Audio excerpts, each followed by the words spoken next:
Rise of Iron has everything you'd expect from a new Destiny expansion. We got a whole new suite of brand new weapons. We got multiplayer with 3 new maps, got a new mode called Supremacy, got private matchmaking. We needed a raid. I don't think we could have shipped Rise of Iron without a brand new raid. Tons of new armor, tons of new gear. There's a story campaign with characters and cinematics. New public events, new patrols, and new secrets to uncover.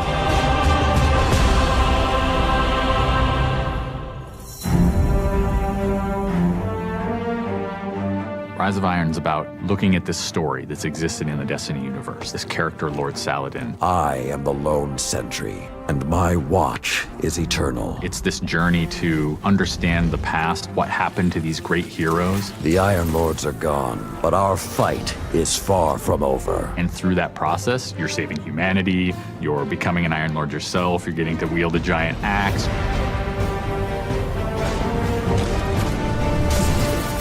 The idea of playing through a blizzard is something that we've never tried, and you're going to see that in Felwinter Peak. Felwinter Peak is very interesting because we've never had the player fighting through a social space before. When you walk in there for the first time and the fire's lit and it's just casting glow up onto these 8 heroes, you've been holding their weapons for 2 years. When we can take those elements of Destiny and put them all together into one coherent moment, I think is awesome. It is time to finish what I began so very long ago. Come, Guardian, help me give my friends the rest they deserve.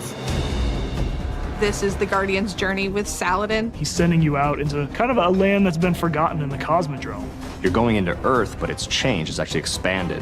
You'll see the Plague Lands, post-apocalyptic sky, there's lava welling up from the ground. We know the Devils have been digging into the Cosmodrome for years. They've been looking for something. Well, what they found is SIVA. It is a nanotechnology that can be used to shape things, but they're not trying to use it to build, they're trying to use it to destroy.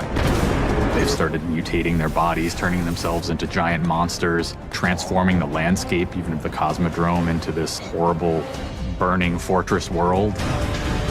Hell's loose in old Russia. Every second we stand here, SIVA's influence spreads and the Devil Splicers grow more powerful. Keep fighting, Guardian.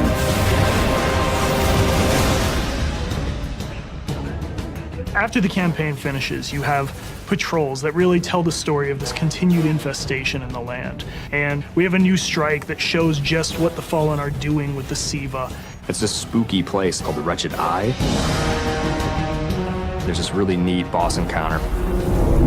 A Fallen captain has plucked an eye out of an ogre, affixed it to his weapon, and he's using that to sort of tase you out of your rat hole while this blind ogre just walks around trying to crush you. We also have a few reprise strikes that we're bringing back for players.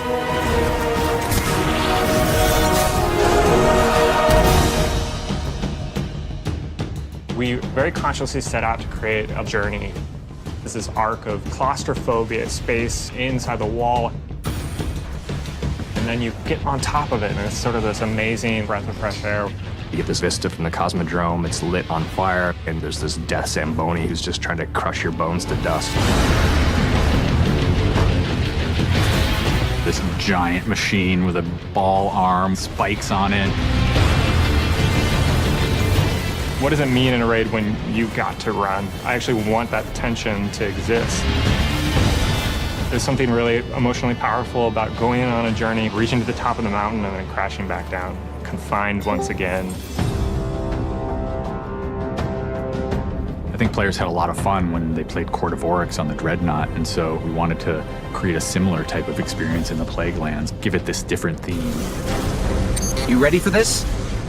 Almost Thunderdome, Mad Max kind of feel, where you jump into the ring and the walls get closed off and then it's just Fallen start pouring out. Here they come. And you get a giant flaming axe and you just start beating the crap out of guys.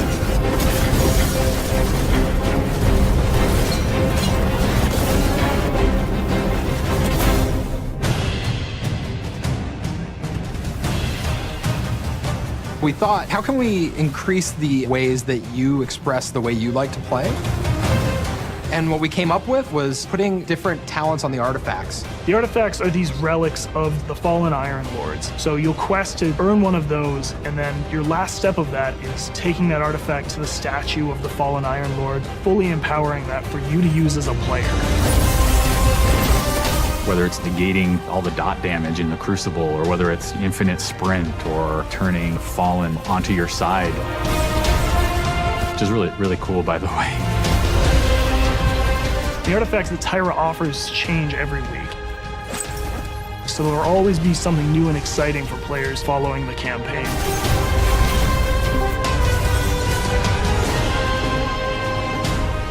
When you put snow, everyone thinks of pelts and cloaks and hoods.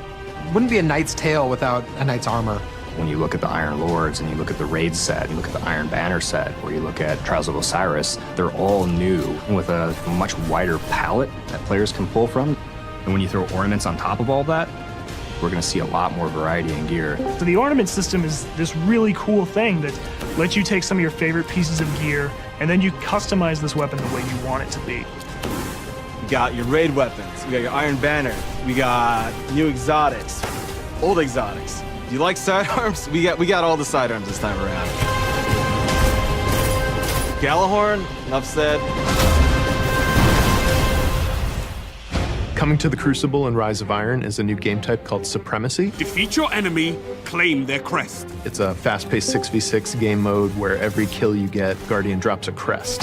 Picking up the crest gives you points. Their glory goes to you, Guardian. It's a constant battle over picking up crests and making sure that you're with your team and not out of position. If you pick up an enemy crest, you deny the enemy those points. Excellent recovery. We have new maps. We always have new maps. There's Last Exit, lots of twists and turns, lots of really good close combat. Then there's Skyline, a Clovis Bray headquarters building on Mars. It's a symmetrical, large map. The last one is Floating Gardens, which is an open map. One thing we're really excited about in Rise of Iron is the introduction of private matches. Can't wait to see what people are going to do. They're going to go fire up whatever match they want, play with their friends, host tournaments, have fun arcadey games. They don't have to worry about our matchmaking stuff. They can do it all themselves.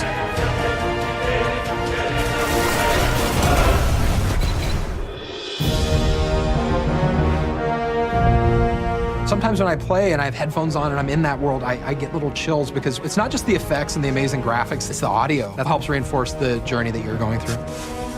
We really want Destiny to feel like it's a natural world that you inhabit, like it's a world that could exist, that does exist.